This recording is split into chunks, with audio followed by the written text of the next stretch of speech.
So, yeah. That's funny. But you told me that you're doing so well, and you just got this job, and you're making this good money, and you're like, man, I've never made this kind of money Oh, before, and and I had so many kind of blessings. thrown it out there. I'm like, you just keep doing good things, and great things happen. You're like, yeah, no shit, this thing is just insane, and I don't even It know how is. to explain It's it. Like, absolutely. that's how I try to explain it to people, and that's how you just kind of try to explain it. But like, there's really Yeah, no it's almost like. unexplainable. Yeah. Like when it Right. happens, you're just like, you got to be kidding me! Like we're looking around, like to see if Ashton Kutcher's gonna jump out or something. Like you've been punked, and you're like, where's it at? Like I know, right? I know. like I I know. prepared for You're the right. You're so right. I'm preparing for the worst here. What do Yeah. you mean this is good to go? Like, what do you mean we got this nice apartment? Yeah. Like, I don't understand. What do you mean Right. 217's a 501c3 already? Like, what? and at first I was so skeptical. Like like you said, there's something's not right. Something I'm gonna move down here and everything's gonna change or whatever, and it didn't. And the whole story of it happening is really amazing. I mean, I had a middle school buddy named Justin. Man, we grew up together, but we kind of lost touch, through high school and whatnot. Well, shit you not, I out of the blue I get a phone call saying, "Hey, I'm working in St. Ignace. I know how you work. Blah blah blah. Do you want to come work with me?" I'm like, well, at first I'm skeptical, of course, because I've heard this a million times. Buddies, hey, I got a great job. It's good, blah blah blah. Never comes through. Mm-hmm. But so this time I decided, you know what? Screw it, man. It's a new me. I'm going to take a chance. I'm going to try to start a life over. So he actually said, $15 an hour. So I'm like, okay. So we came down the first weekend. We're doing probably half the work I was doing at my last job, to be honest with you. I'm making $15 an hour. I'm doing well. So I come down the next week. I get a raise, $16 an hour. Now it's the third week, Friday, just last Friday, got another raise, 17 an hour. And it's like, wow, I shit you not. And it's like, God, am I going to get $1 raise every week or what? So. Well, what we're doing is we're renovating this old building, and we're turning it into a beautiful restaurant right on the harbor there, right on the water. It's beautiful. And the guy that bought it is apparently a millionaire, and he's got just this beautiful mansion on the water, right on the crest. You can see the Mackinac Bridge, everything. It's crazy, it's just so crazy, So he's got all this going on, and he's just throwing money everywhere and trying to get this going, And of course, I have almost 20 years cooking experience on top of this, so I was also offered a chef position after the restaurant opens. Nice. Jeez, look at that. And told that I would never ever take a pay decrease. So, yeah, Nice. I mean, it just blows my mind. I got he rents an apartment that had an office in it. Well, he's letting me live in the office for free. Doesn't really look like an office. It's got, looks like a little apartment. Mm-hmm. So yeah, it's just insane. All these blessings, and like I said, I just got to shake my head. Like I think I'm still in shock. Like wow, Mm-hmm. just thing after thing. Think about where you were a year ago. Oh God, prayed for death every night when I went to bed. Waking up trying to find a pill. I hate that. Like tired me out so much. It really did age me so much. I feel like yes, just always worrying. When am I going to run out? When am I going to run out? Where am I going to get more? Who am I going to call? Who am I going to, whatever, and it just wears on you after 10, 15 years. Oh. Yeah. Sorry, I got a little excited there. No, but it really does, and the fact that you're moving on, you're doing great. It just shows that just keep your nose clean, and just right. You're gonna have bad days. I'm sure you're gonna have bad days from here on out, even, but you just deal with them different. It's I do deal with them different. Today was one of those days, and I told you before we started the podcast that Friday I actually went over to the neighbors and said, I need you to rush me to the hospital. I'm having a heart attack. Thought for sure, 100%, I'm having a heart attack. The whole right side of my chest, just anytime I breathe, it just felt like swords just stabbed, and I'm just freaking out, Mm. So I go over there. He takes me up to the hospital, and well, come to find out, they run a bunch of tests. Apparently, I have bacterial pneumonia and pleurisy with effusion. So it's like, holy mackerel! But the way I handled all this, and what I really wanted to go over it was the medications they sent me home with, right? And here they are: azithromycin, prednisone, Protonix Norco. Okay. Now, we all know that my main problem was opiates. And the funny thing is that this was on my release charge. They told me that, they sent the prescriptions over. I went to pick them up, and I got 4 prescriptions, but there was no Norco. Instead of Norco, there was pantoprazole. So I got a little upset at first. I said, well, I'm in a lot of pain here. I truly didn't plan on, abusing anything. I truly need it for pain, whatever. Well, it didn't happen, And I remember back in the past, a year or 2 ago, I would have been just devastated, just calling everybody who's got some drugs I can buy, Mm-hmm. But this time, I let it go. I said, you know what? It's not meant for me then. I'll have to suffer, And Mm-hmm. so I've suffered through the weekend. I've suffered through it. I made it. So, hey, I don't need that shit, So Yeah. But it does scare me, if I ever broke my leg or something, they're not going to give me anything, and I'm, it's scary. Mm-hmm. Well, just be careful. But right. Right. Just don't break your leg. You know what I mean? But it's just scary, I guess, Yeah. But yeah, I also wanted to bring up too that I did the Suboxone.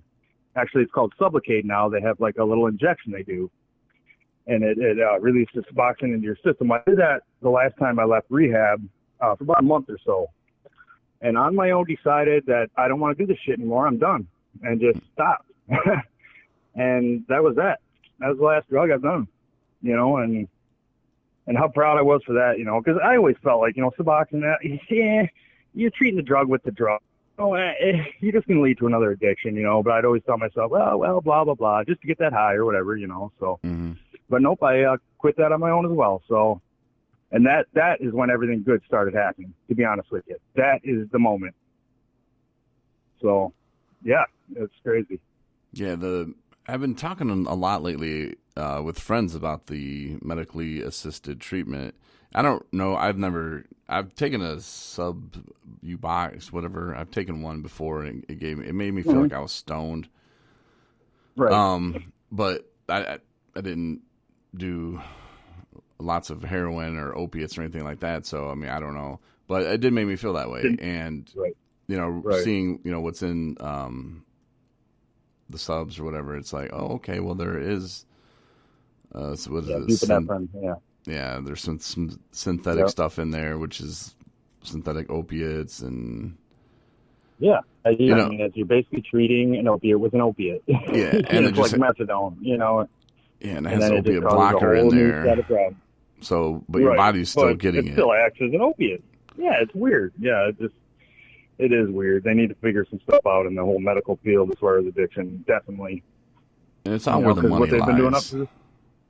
Yeah, I know, but that's where the main problem lies too. It's like all these meds that they come out with are the wrong meds, and then 10 years later they realize that, and then they got a big problem on their hands. Yeah. Well, they could be on their way with this, and one thing that kind of makes me raise an eyebrow is like if you go to some of the recovery coaching, like the recovery coach training I took, they're like, no, this and that, and this is, and even some treatment centers will say, nope, this is assisted, medicated, treatment, and this is good, and these people aren't using, and they're like trying to beat it over my head to make me try to like kind of shape and form how I feel about it. And I'm like, woo, I mean, that sounds good. You want to beat somebody over the head with that, but don't come banging your drum over here, because I'm going to look at the facts and kind of break things out for myself, and then I'll just prove your ass. Yeah, that's how I am too. I like looking shit up. So, yeah, and that's not anything that I plan on being on anyway. So personally, for me, I don't have an interest either way in it. I just know that it might not be good. It's better not to take it than to take it. Some people, oh no, if you're on heroin and if it saves somebody from overdosing, okay. Well, the people I know that have ever used Suboxone, they didn't use it. Like, they didn't go get their strips and use them every day. No, they got their strips, they kept 5 or 6 back, and they sold the rest, and they went back out and got heroin. Right. And then when they would run out, they would have 5 or 6, because that keeps people from getting sick. So I don't know one person that just was, yep, I'm taking it every day, like I do my omeprazole for my heartburn. I don't know anybody that was taking it like they were supposed to. So Right. And I actually was. For a while there. But but I didn't have a choice because I had to suffocate, and it's an injection, so it slowly puts it into your system. You know what I mean? Right. But what I realized is that I didn't realize that it doing anything, and the main reason I was doing it was for pain, in my opinion, because actually you haven't said this, but 2006, I was involved in a car accident where I broke my T5, T6, T9, T11 vertebrae. I broke 6 ribs on my right side. I collapsed my lung and I shattered my ankle. It took about a year recovery from that, and that's when everything started. I was prescribed 180 Vicodin, 150 Tramadol, 100 and some whatever else, and that's when it all began. And I continued taking these medications for 10 years, for the pain. Obviously I love getting high. Yeah, I love the feeling. I could never control how many I took. I'll be the first to admit, could never control it. And, but I did that for, 15 years, whatever, how long. And it just wore on me so much, but what my point is that it's hard to define. Like, how do you define somebody who truly legitimately has chronic pain from somebody who you're going to label an addict? You know what I mean? Like, where do I fall? You know what I mean? Like, I feel like I do legitimately need it, but I know that I can't take it, blah, blah, blah, yada, yada. But I do need something for pain, It's tough, man. It's, and I get up and go to work every day, and I do construction, and, I deal with it. I take Advil, I take ibuprofen, I take, bullshit, and it gets me through, I guess. And it's not as bad as I really guess I made it out to be all those years that I was on the meds, because I truly believe that those meds do make you worse. You end up needing more, you sit in awkward positions all night and then wake up next day going, oh God, you didn't feel it at the time, And, I just noticed that they would almost make it worse, to be honest. So ever since I stopped everything, my pain's, it's tolerable. I get home, I hurt like hell, but I live for about an hour and I'm okay, So, there is ways, recover naturally. Cause the things you're doing, of course you're going to be sore, man. You're not 22 anymore. No, God, no, I know. I know. The things you're out there doing. So, man, but I think the pills are kind of what you described as, you're in an accident, you're given the pills, but then it's kind of like alcohol, because you build up a tolerance to it, to where, you used to take one, 3 times a day. And then it was like, well, I need to take 2, 3 times. Yep, and then, absolutely. You're taking more and more. And then to even get a little buzz feeling, because then you start going, well, where's that buzz feeling? I took 2 earlier, and I don't feel like I did like yesterday or the day before or a week ago.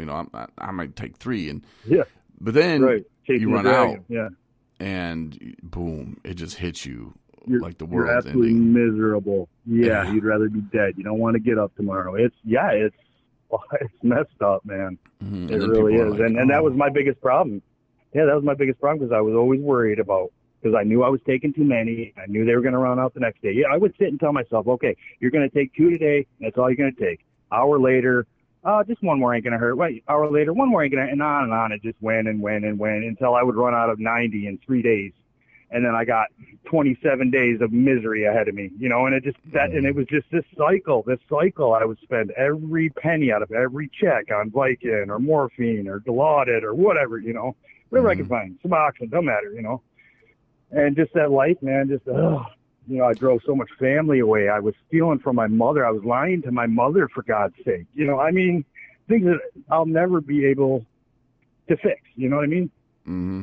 And it's hard, and that's my biggest regret, I heard of a lady taking her dog. I guess her dog had cancer, and she took her dog to the vet, and he gave the dog like Oxycontin or hydrocodone, something like that. Man. And she took the dog's pills. Oh, man. I know. But that's what the hair stand up, But that's what it does, man. That's the kind of pain and the mental torture that you're put in. And I heard this guy, he was selling, he didn't sell like crack or heroin or anything like that. He actually sold prescription pills that he would buy from people, and the state and the government would call him a drug dealer, and he would call himself what was it, a heroin preventative, I don't know, it sounded really good the way he's put it, but he was a drug dealer. He sold pills illegally, but in his mind, he's like, you know what, I am the one stop away from the heroin guy. You know, like if they can at least come to me and get these pills, they're not going to go get the heroin, which is